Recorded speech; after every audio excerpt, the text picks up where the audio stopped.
Bienvenidos. Hoy quiero contarte una historia que demuestra que, incluso en medio del dolor, Dios está obrando. Una historia de traición, sufrimiento y redención. Esta es la historia de José, de esclavo a gobernador. El plan de Dios en medio del dolor. A veces la vida nos sorprende con situaciones difíciles. Traición, rechazo, injusticia. Y en medio de eso, nos preguntamos, ¿dónde está Dios? ¿Por qué permite esto? ¿Tiene sentido tanto sufrimiento? La vida de José nos muestra que sí, aunque no lo veamos de inmediato, hay un propósito divino detrás de cada proceso. José era el hijo favorito de Jacob. Su padre le regaló una túnica de colores, una muestra clara de su amor especial. Pero esa muestra de preferencia despertó la envidia de sus hermanos. Tanto así, que un día, decidieron deshacerse de él. Lo arrojaron a un pozo, y luego lo vendieron como esclavo a unos mercaderes que iban rumbo a Egipto. De ser el hijo amado, pasó a ser un esclavo sin derechos ni hogar. En Egipto, José fue comprado por Potifar, un oficial del faraón.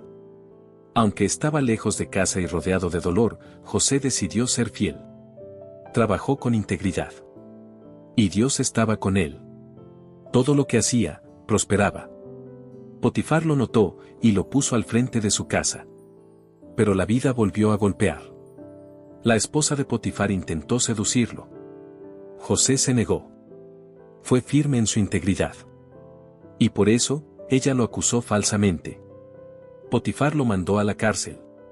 Otra vez, injustamente. En ese momento, cualquiera habría perdido la fe. Pero José no. Aún en prisión, siguió confiando. Y nuevamente, Dios estaba con él.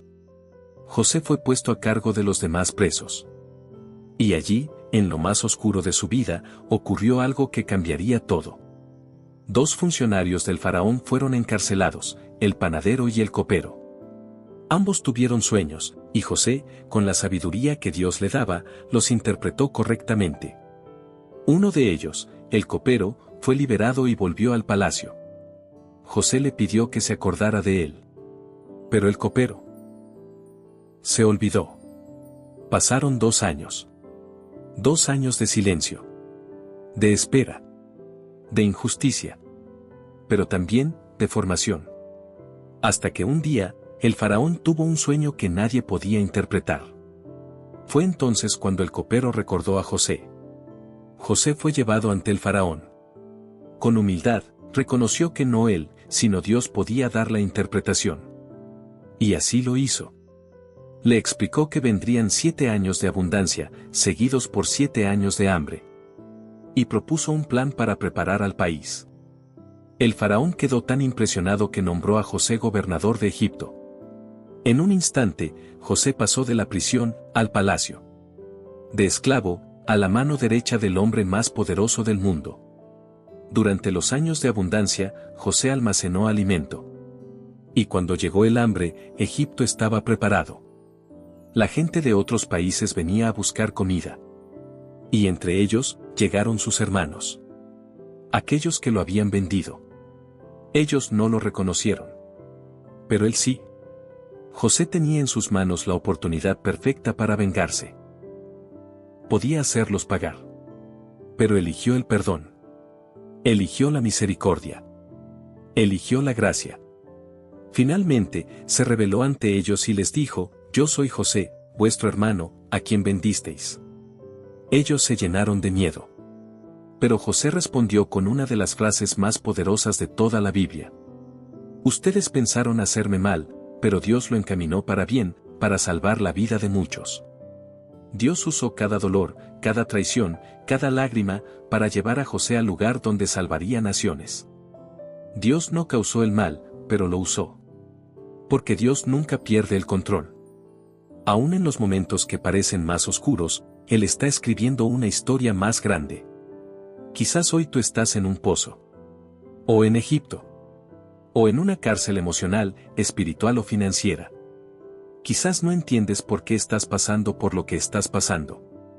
Pero la historia de José te dice, no te rindas. Dios no ha terminado contigo.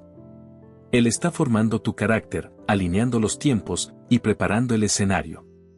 La espera no es pérdida. El silencio no es abandono. El dolor no es en vano. Dios puede usar tu herida para sanarte y tu historia para levantar a otros. Puede convertir la traición en promoción y el desierto en plataforma. José no entendía todo lo que vivía, pero eligió confiar. Y Dios no lo defraudó. Confía tú también. No pongas punto final donde Dios apenas está escribiendo una coma. Si estás en proceso, recuerda que Dios es especialista en transformar cenizas en belleza y esclavos en gobernadores. Gracias por acompañarme en esta reflexión. Si este mensaje tocó tu corazón, compártelo con alguien que necesite esperanza. Y recuerda siempre, Dios nunca desperdicia el sufrimiento. Hay propósito en el proceso. Confía en Él. Hasta la próxima.